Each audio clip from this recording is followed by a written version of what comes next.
Résoudre un blocage de domiciliation pour une LTD au Royaume-Uni. Vous avez sûrement essayé de créer votre LTD au Royaume-Uni parce qu'avoir une LTD vous ouvre beaucoup d'opportunités. Si vous êtes peut-être en France, ça vous permet de ne pas payer d'impôts et de façon légale. Vous êtes en Afrique, ça vous permet d'avoir un business de par le monde. Vous êtes nombreux à créer des sociétés au Royaume-Uni pour avoir un compte Wise, un compte Stripe et d'autres banques comme World First Bank qu'on va aborder dans d'autres vidéos. Si vous êtes abonné à la chaîne, bien sûr, vous êtes bloqué au niveau de la domiciliation. Et bien moi-même j'ai eu ce problème-là lorsque ils m'ont demandé de justifier la domiciliation de mon entreprise. Je vais vous dire comment j'ai fait pour faire face à cette étape-là. Alors bonjour, bienvenue sur ma chaîne. Aujourd'hui nous allons parler d'un sujet vraiment important pour ceux qui veulent créer des entreprises au Royaume-Uni. La LTD, nous allons parler de la domiciliation. Comment justifier votre adresse de domiciliation lorsque vous êtes au Royaume-Uni. Alors je suis Raoul Nyoba, je suis expert en gestion des litiges sur internet. Donc j'ai créé cette chaîne pour vous parler de tous les blocages que vous pouvez rencontrer sur internet, que ce soit des blocages avec Facebook, des blocages avec Stripe, des blocages avec Wise, comment avoir des comptes bancaires de par le monde pour scaler votre activité en fait. Donc si un de ces sujets vous intéresse, si ça vous parle,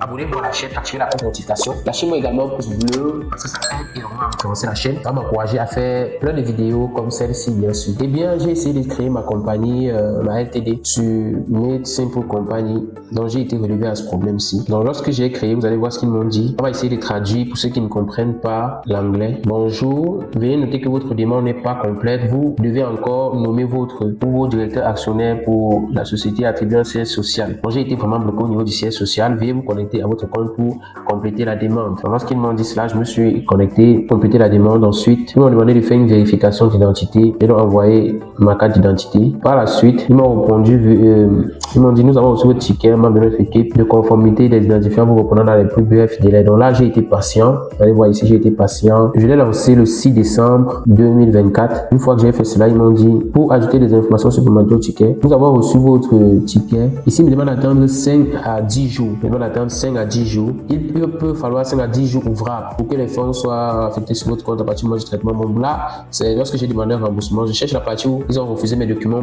me disant qu'il faut que je valide mon adresse. Bon, de quoi peuvent subvenir les causes d'un blocage d'adresse de domiciliation sur une LTD lorsque vous voulez créer une LTD au Royaume-Uni? La première problème peut être une erreur administrative. Donc, l'erreur peut venir de, vous pouvez leur contacter et mieux discuter avec eux pour savoir ce qui ne va pas. La deuxième erreur peut être un non-paiement de frais. C'est-à-dire, vous avez essayé de faire un paiement de frais, mais c'est pas passé. Une autre erreur serait peut-être si vous avez changé d'adresse sans signaler, peut-être vous avez créé votre compte avec une ancienne adresse où vous n'avez pas cette adresse-là. L'autre problème, ça peut être le problème de règlement. Les problèmes de règlement de la plateforme peut-être qui ont changé. Bon, pour résoudre ce problème, la première chose que vous pouvez faire, vous pouvez vérifier que les informations sont exactes. Donc, assurez-vous que les informations que vous avez remplies sur le site sont exactes. La deuxième chose, c'est que vous pouvez contacter votre agent de domiciliation pour discuter avec votre fournisseur des services de domiciliation. Si par exemple, Côte d'Ivoire, Cameroun, vous pouvez fournir votre facture d'électricité si vous avez déménagé avec les nouvelles informations dont vous avez déménagé. Vous pouvez fournir un relevé bancaire où il y a votre adresse de domiciliation, une attestation de domiciliation bancaire. Vous pouvez également régulariser vos documents. Vous pouvez, si vous avez peut-être des impayés, vous pouvez payer les frais d'impayés de la domiciliation. La cinquième chose, c'est de mettre à jour votre adresse. Je l'ai déjà mentionné. Lorsque vous avez déménagé, il faut juste mettre à jour votre adresse, soit dans votre section de domiciliation bancaire, soit dans votre facture d'électricité. En fait, d'autres conseils que je peux vous donner, c'est d'utiliser vraiment un agent de domiciliation réputé parce qu'il y a des documents qui ne marchent pas. Avant, parfois, il y a des gens qui trafiquaient les documents et ça passait. Maintenant, ça passe plus. Vous pouvez garder vos documents à jour, vérifier régulièrement votre statut auprès de votre compagnie. On arrive dans la fin de cette vidéo. J'espère que le sujet vous a intéressé. Sachez qu'en suivant cette étape que j'ai mentionnée là, vous allez résoudre ce problème-là. Si vous avez des problèmes pour créer votre société Hochefort, des problèmes avec la domiciliation, vous pouvez nous contacter sur WhatsApp, sur le numéro juste en dessous de la vidéo. Mon équipe et moi serons un plaisir de vous accompagner dans ce thème. Sur ce, on se retrouve dans une autre vidéo. Ciao, ciao.